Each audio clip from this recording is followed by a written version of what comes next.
Assalamualaikum warahmatullahi wabarakatuh. Waalaikumsalam warahmatullahi Marhaban bihudurikum. Ini di studio sedang kedatangan tamu istimewa hari ini di Cahaya Astranawati TV. Ada beliaunya Pak Cahyo. Ya ini akrab dipanggil nama bukan saja ya, Pak Cahyo. Ya Pak Cahyo. Tapi Pak Cahya Yudi Widianta. Kemudian ada Gus Didit juga. Ada juga Ustadz Arini. Ini beliau-beliau ini adalah Sohibul Hikayah yang berkaitan dengan bagaimana hobi itu holistic brand improvement. Jadi ini pemberdayaan dan penguatan jaringan otak sehingga anak-anak kita itu kedepannya itu bagaimana memanfaatkan metode hobi ini yang kemudian anak-anak kita akan menjadi lebih cepat. Ini kalau bahasa menghafal tapi tanpa hafalan.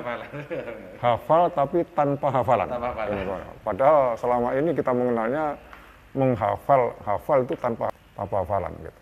Jadi ini luar biasa. Saya kira dari kita lepas masker dulu ya. Kita lepas masker. Jadi supaya lebih rileks bicaranya gitu.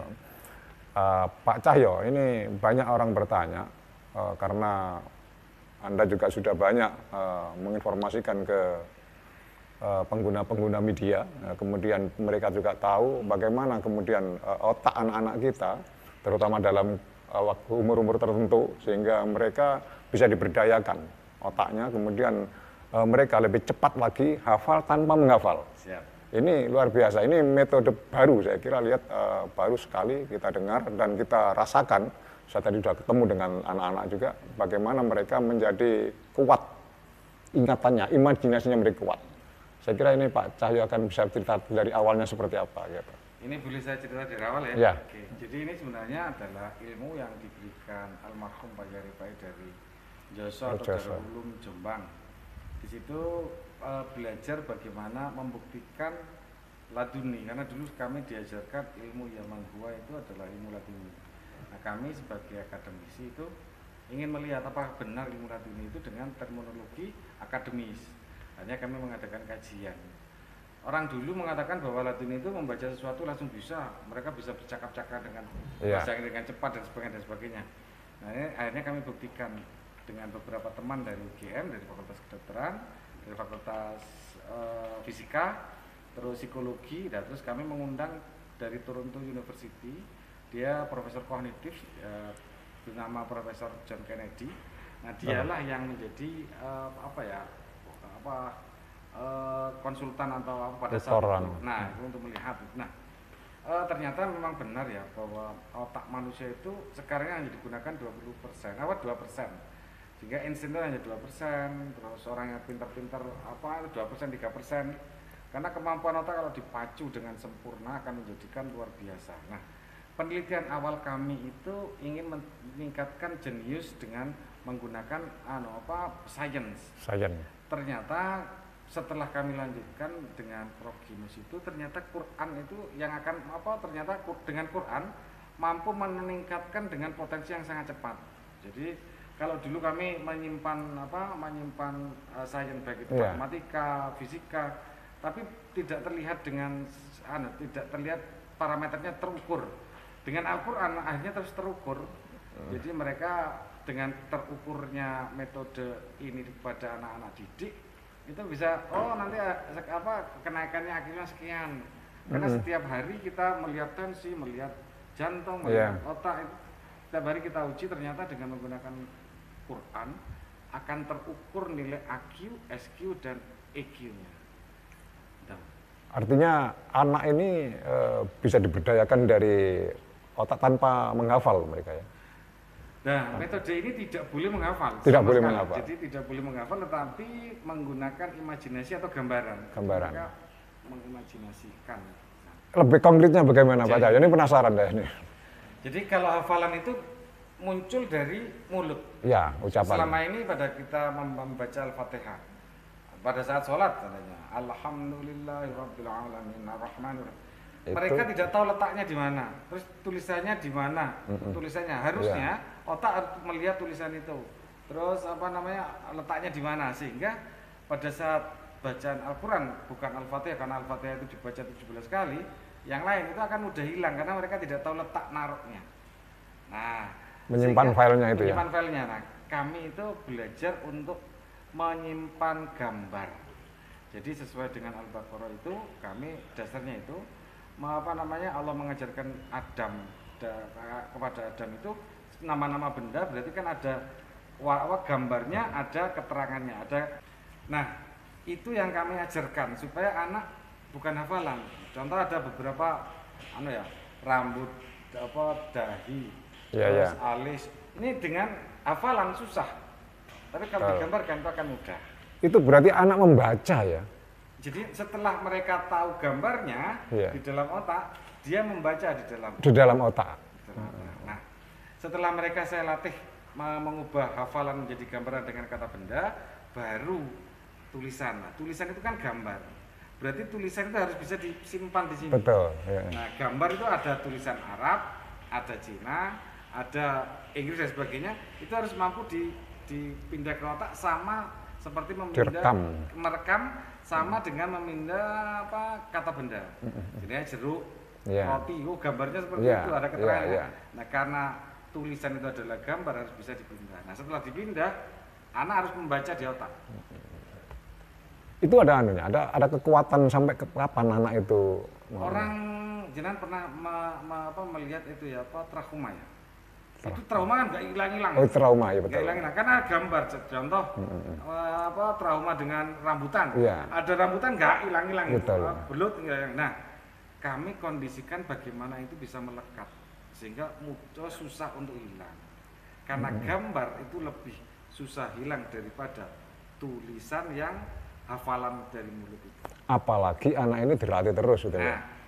Saya pada saat penelitian saya kalau di Islam itu mumayyiz, kalau di kami itu adalah perkembangan otak itu optimal umur 12 tahun ke atas. Jadi yang terbagus adalah 10, 11, 12. Otak itu optimal perkembangannya. Tetapi ini juga bisa diajarkan kepada yang sepuh-sepuh, cuman agak lama agak lama sedikit. Itu karena positioning otaknya sudah banyak terisi ya itu ya. Banyak utang. Banyak. Mulai kapan Pak Cahyo Saya sebenarnya penelitiannya tahun 2011, tapi saya setelah itu ada kesibukan membantu di Kementerian Perindustrian. Nah, terus saya berhenti 20 Oktober 2020. Kami konsentrasi mulai 2 tahun yang lalu, sebelum COVID. Itu panjenengan pasti mentransfer kepada orang lain karena ini butuh seperti Gas Didit, Pak Didit ini kan sudah mendapatkan banyak. Jadi Gus Didit ini dengan Ustadzah Rini, ini beliau mengerti metodenya, tetapi saya ajarkan nanti di setiap daerah itu pemegang nasab ya. Jadi pemegang nasab itu maksudnya begini, orang itu harus mempunyai kemampuan seperti anak itu bisa. Jadi tidak semua harus bisa seperti itu. Ya, setiap kabupaten itu ada satu sehingga apabila ada anak yang berbohong kelihatan dari matanya, terus dia merasakan. Nah, ini dalam proses Gus Didit ini belajar untuk menjadi penerima nasab atau ilmu itu. Lebih tune in lagi, Pak Cahyo. Mungkinnya ini gambarkan otak menerima resapan untuk file itu bagaimana? Ini metode anunya itu. Pada saat kan gini, ada rumus matematika rumus Big Bang. Kalau nggak tahu kan susah ya. Bagaimana benturan itu. Ternyata setelah tahu gampang. Oh, kecepatan gini ya.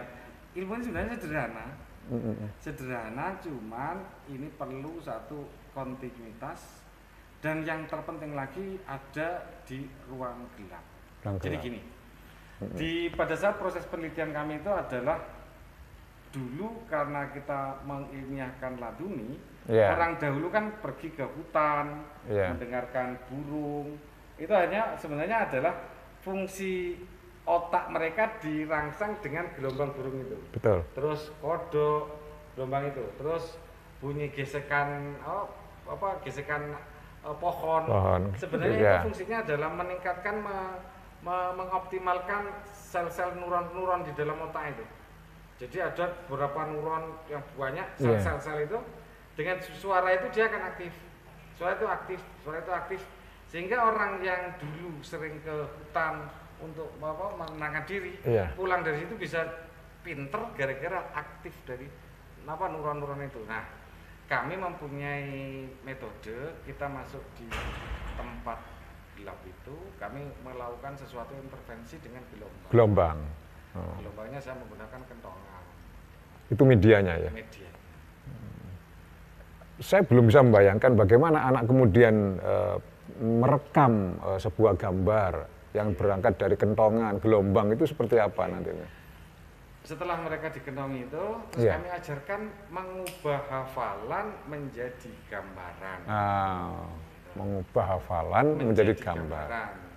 Jadi jangan takut orang yang mempunyai hafalan kuat, banyak, berarti ini nanti akan bisa diubah gambaran. Nah, caranya kami pertama mengenal diri sendiri anak, kami ajari muhasabah. Muhasabah, mereka bangun tidur sampai tidur kembali harus tergambar, mulai dari wudhu, mereka menggambarkan.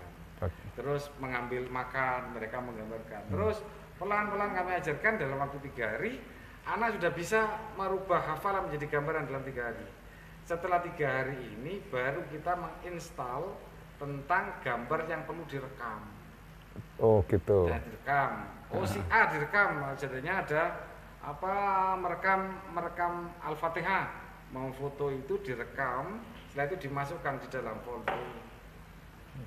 Ketika dia dibutuhkan, folder itu dibuka lagi.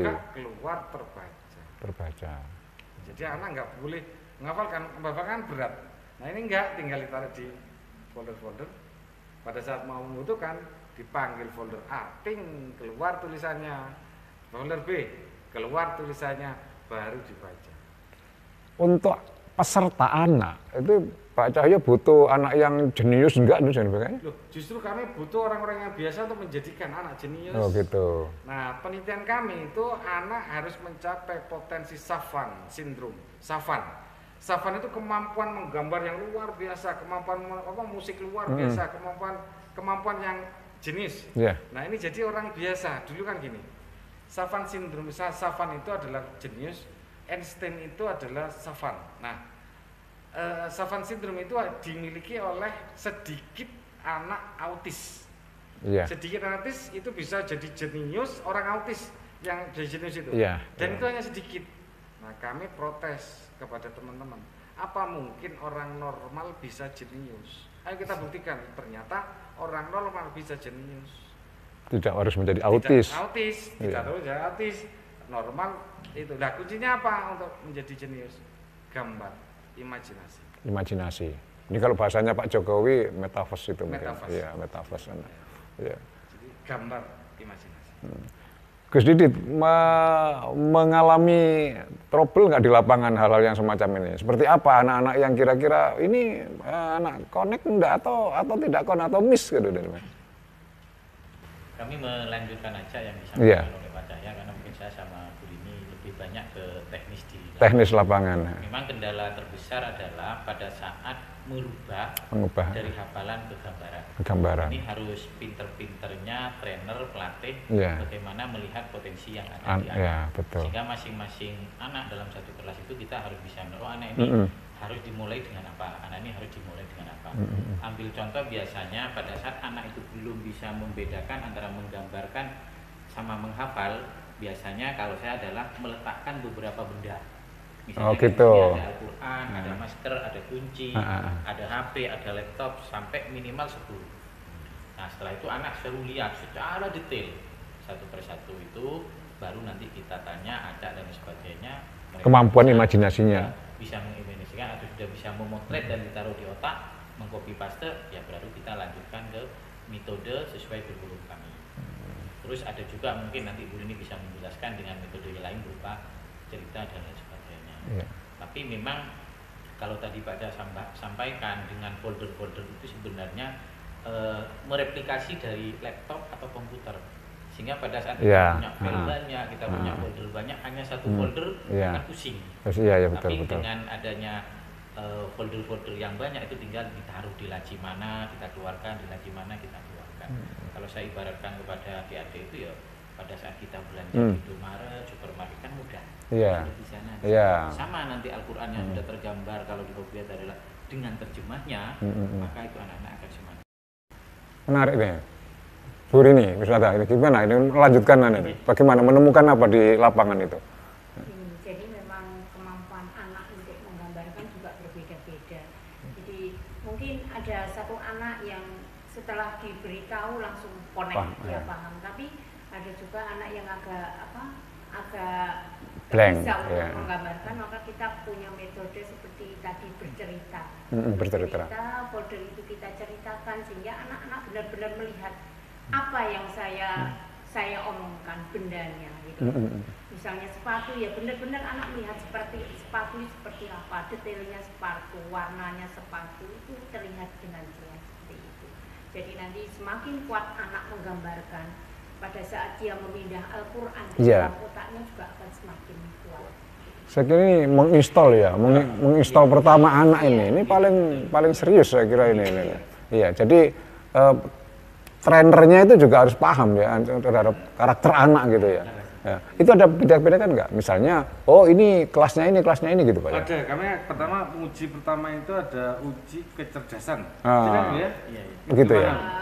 Ini sebelum anak itu kan cara belajar anak juga berbeda-beda. Iya betul. Ada anak yang belajar senang sendiri, ada anak yang belajar dengan mendengarkan musik, ada anak yang hanya belajar dia paham karena mendengarkan, tidak suka membaca. Itu kita kelompokkan sendiri-sendiri sehingga anak akan lebih mudah untuk menerima sesuatu itu dengan apa kemampuannya, dengan apa misalnya, oh saya memang mampu belajar menerima sesuatu karena saya mendengarkan musik. Itu jadi kita kelompok-kelompokkan.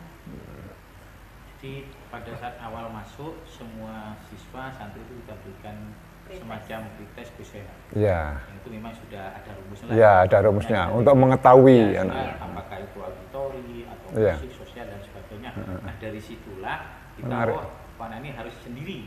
Nggak bisa nanti harus berkumpul sama teman, malah tambah pusing. Betul. Nah, jadi pola-pola itu yang kami terapkan sehingga perpaduan dari tahu bakat di anak, karakter tipe anak itu maka akan mempermudah hobi untuk bisa masuk.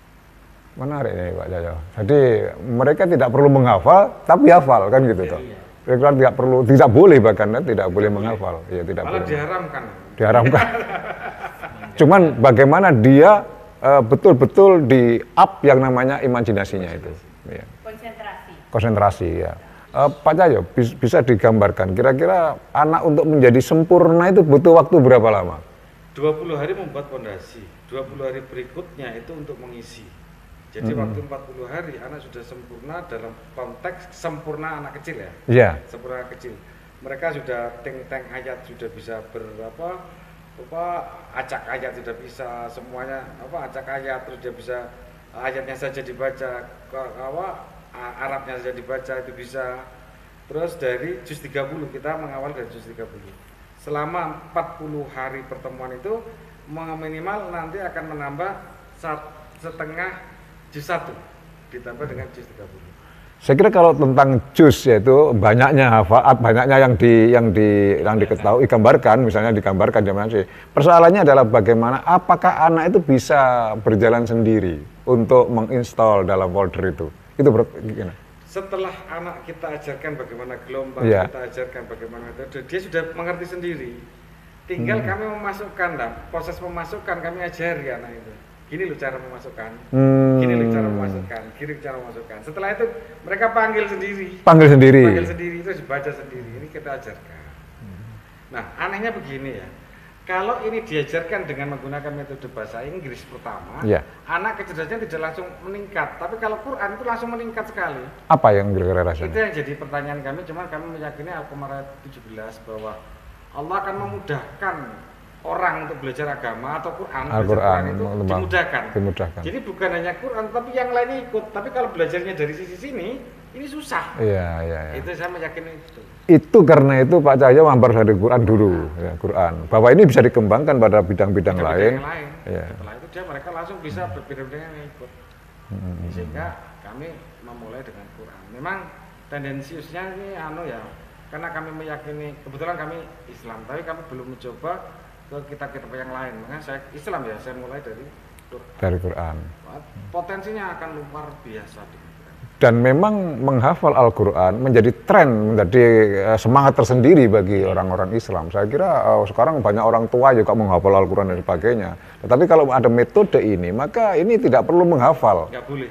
Tidak boleh menghafal, tidak boleh menghafal. Tapi tahu semua. Gitu. Tahu dan seperti orang menghafal. Bisa iya, bisa dipanggil nih anak didiknya. Terima kasih. Di studio telah hadir dua siswi dari Hobi, jadi Holistic Brain Improvement.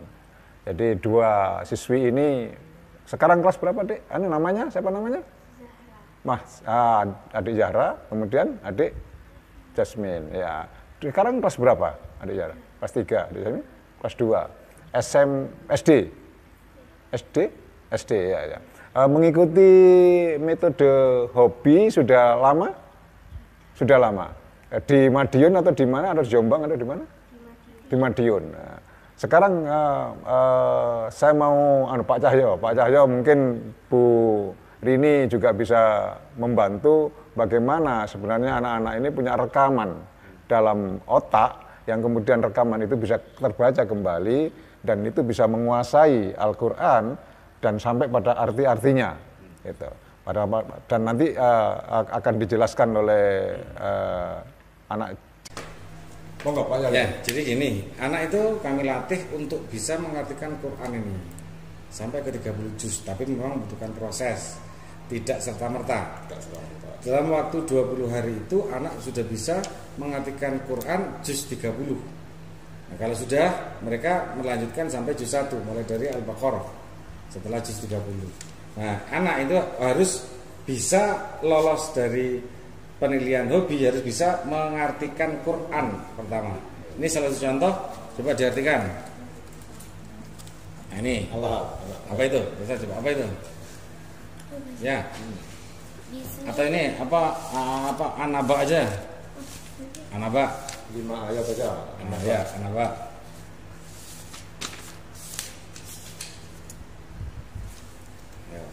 Bismillahirrahmanirrahim. Amma yatasaalun. Amma tentang apakah, yatasaalun mereka saling bertanya-tanya. Anin naba'il adim. Anin naba'i tentang berita adim yang besar hari berbangkit. Alladzi hum fihi muhtalifun. Alladzi yang hum mereka fihi di dalamnya muhtalifun berselisih. Kalla saya'lamun. Kalla sekali-kali tidak, saya'lamun kelak kamu akan mengetahui. Summa kalla saya'lamun. Summa kemudian kalla sekali-kali tidak, saya'lamun kelak mereka akan mengetahui. Alam naj'alil arda mihada. Alam naj'alil kami telah menjadikan arda bumi mihada untuk tempat tinggal. Sadaqallahul azim. Sekarang yang Yasmin. Nah, sekarang Yasmin. Ini surat ini apa nih? Oke, apa nih? Apa? Wes itu. Coba. Nah, itu. Udah. Ayo. Baca. Ayo, baca. Jangan dicari ini, ayo ini. Ayo, udah ini. Ya udah, ayo. Bismillah. Bismillahirrahmanirrahim. La uqsimu bihadzal balad. La uqsimu maka aku bersumpah bihadzal balad demi negeri Mekah ini. Wa anta hilum bihadzal balad. Wa anta dan aku bertempat hilum bertempat bihadzal balad dengan negeri Mekah ini. Ditunjuk. Walidi wa mawalidi dan pertalian bapak, wa mawalad dan pertalian anaknya. Laqad khalaqnal insana fi kabad. Laqad khalaqna sungguh kami telah menciptakan al insana sungguh manusia fi kabad susah payah. Ayah sabu alaihi yaqdiru alaihi ahad. Ayah sabu dia manusia mengira alaihi yaqdiru alaihi ahad, bahwa tidak ada kerusakan dengan apapun. Yaqulu ahlaktu malal lubada. Yaqulu, maka dia berkata, ahlaktu, aku telah menghabiskan malah harta lubada, harta warisan. Sadaqallah. Terima kasih Adik Jasmine. Dan saya mau tanya, itu semua Anda baca atau Anda ingat dalam pikiran? Di otak atau dibaca di otak? Kalau sudah ini Anda tadi, baca, tadi. Dibaca di otak. Yang tadi nih baca seperti apa? Di otak. Terus, terus. Ayo jawab kan nggak apa? Nggak apa. Keluar, ini kan seperti terus dibaca. Terus dibaca. Ya ini kan seperti tidak membaca di dalam anunya. Ini kan hanya menuntun saja kayaknya. Menuntun. Dia ada bacaan sendiri yang jadi dibaca. begini, hebatnya ilmu ini ya. Setelah mereka merekam arti dengan Qur'annya di otak, pada saat itu dia mempunyai refleks untuk menggerakkan mulut. Sama seperti pada saat belajar bela diri. Pada saat ada orang tahu refleksnya langsung muncul. Betul. Nah sehingga dia sebenarnya membaca dia dengan refleks itu langsung tahu artinya, muncul di otaknya. Sehingga pertama membaca memotret di otaknya, setelah itu dia langsung bisa mengartikan di sini. Dan mereka akan mulai belajar nahwusara pelan-pelan. Akhirnya terus dia paham.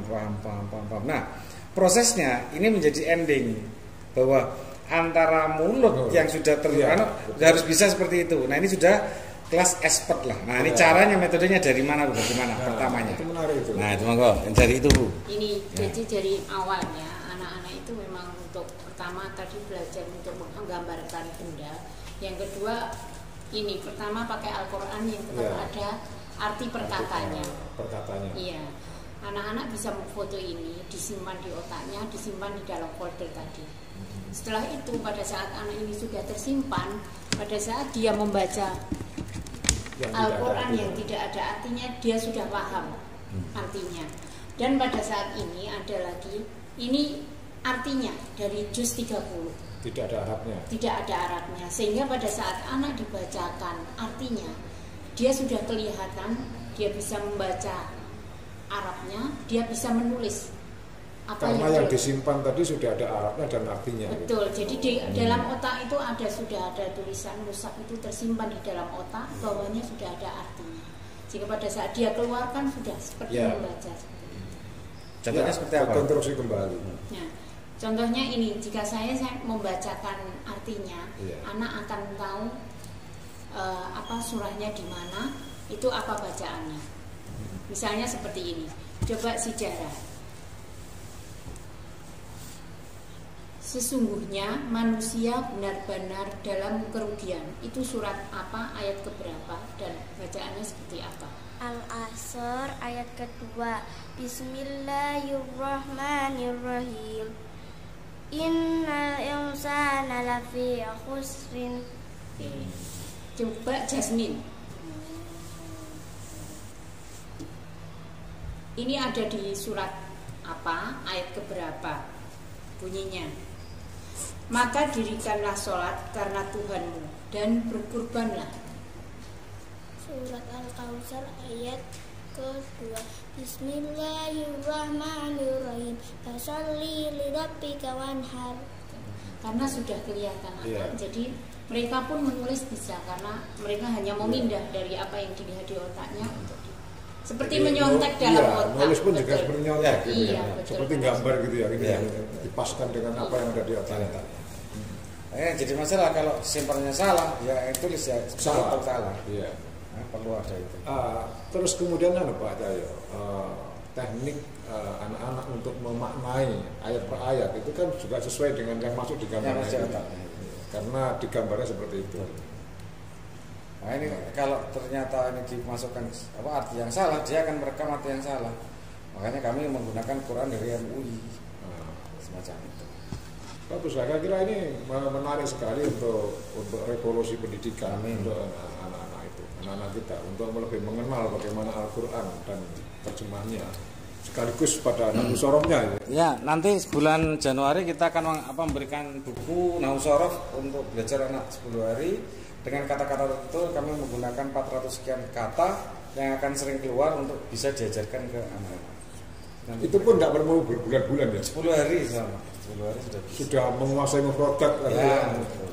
Yang kedua nanti yang terakhir ini kan gini. Kami ingin membuat anak paham tentang indeks sehingga anak akan tahu nanti indeksnya itu mereka sudah tergambarkan dan disusun di file-file itu, di folder-folder. Harapan saya nanti jadi indeks ini mereka akan tahu oh ini apa tentang nikah di mana, tentang toharo di mana, di mana itu nanti mereka sudah disimpan di file masing-masing sehingga mereka nggak perlu melihat ini. Artinya tinggal kita pinter-pinter untuk memilah-milah ya, sehingga nanti dia tinggal melihat oh tentang toharo mereka sudah ayat berapa mereka tak disimpan di file-file itu. Jadi anak sudah akan bisa untuk tematik apa mereka mengambil ayat-ayatnya untuk dia dilihat. Itu bisa juga untuk hadis-hadis ya? Hadis-hadis nanti juga seperti itu. Jadi nanti setelah Quran baru kami menuju ke hadis. Menarik sekali. Nah, terima kasih. Saya kira nanti suatu ketika kita akan berjumpa kembali bagaimana mengekspor lebih dalam lagi tentang hobi ini. Kita mungkin akan ajak teman-teman yang praktisi pendidikan, mungkin dari Abdul Ma'arif atau dari lain-lain. Terima kasih Pak Dayo. Saya hanya begini, minta kepada teman-teman NU, ini ilmunya dari Darul Ulum. Tentunya darah kami adalah NU. Walaupun nanti juga teman-teman yang lain juga kami akan latihkan. Siapa tahu nih teman-teman dari NU yang ini luar biasa. Menurut saya ilmu ini sangat luar biasa. Saya berharap ini bisa ditularkan ke teman-teman semua. Siap, terima kasih. Terima kasih. Setelah kita bicara tentang bagaimana awal sampai kemudian anak-anak seperti ini kita bisa tes mereka dan sebagainya, kemungkinan besar ini banyak minat-minat yang ingin memberikan bekal kepada anak-anaknya bagaimana kira-kira nanti hobi menggunakan. Pertama kami akan membentuk punya yayasan, nama yayasan kami itu Mahakarya Cahya Qurani. Nah, Mahakarya Cahya Qurani. Nah, kami ingin melatih teman-teman ustadz. Nanti Surabaya ada beberapa tempat untuk kita latih, di mana tempat mereka bisa membuka tempat pelatihan. Tapi untuk sementara bisa di sini, di mana Asranawa, bisa di Asranawa TV bisa. Terus atau di Madiun, di Asranawa TV di Surabaya mana? Gayung Sari Timur. Gayung Sari Timur nomor 35. Nanti teman-teman juga bisa, nanti kita akan fasilitasi tentang duta masyarakat juga ada cetak, edisi cetak, ada juga edisi online. Asal satu begini, saya mewajibkan pada pelatihan harus punya tempat di mana nanti orang tua bisa konsultasi, sehingga nanti akan ada perubahan sifat. Karena IQ, EQ, SQ itu meningkat sekali sehingga perlu ada pendamping dari tempat pendidikan itu sehingga orang tua bisa diskusi, memberikan masukan, take and give antara tempat pelatihan. Itu mengalami perkembangan dalam hal ini. Iya, akan mengalami. Bahkan di Darul Ulum kami kebetulan sekarang ngajar di Pondok Tinggi Darul Ulum, itu anak yang biasanya mencuri makanan, itu langsung ngomong sendiri saya mencuri dan mengganti. Terus dia mengambil sesuatu dikaplok pun dia mau ditempeleng karena dia merasa dosa setelah tahu arti itu. Ya, ini berarti mempengaruhi pada karakter ya. Karakter harus berubah. Karena memahami Al-Quran. Oke, terima kasih. Assalamualaikum warahmatullahi wabarakatuh. Waalaikumsalam. Demikian bincang-bincang kami dengan Pak Cahyo. Beliau ini adalah penggagas dari hobi, dan nanti kalau ada Bapak Ibu sekalian yang ingin putra putrinya dalam usia SD yang menguasai dalam hobi ini, maka bisa langsung ke Jakarta Nawa atau ke kita Facebook atau ke masyarakat. Terima kasih.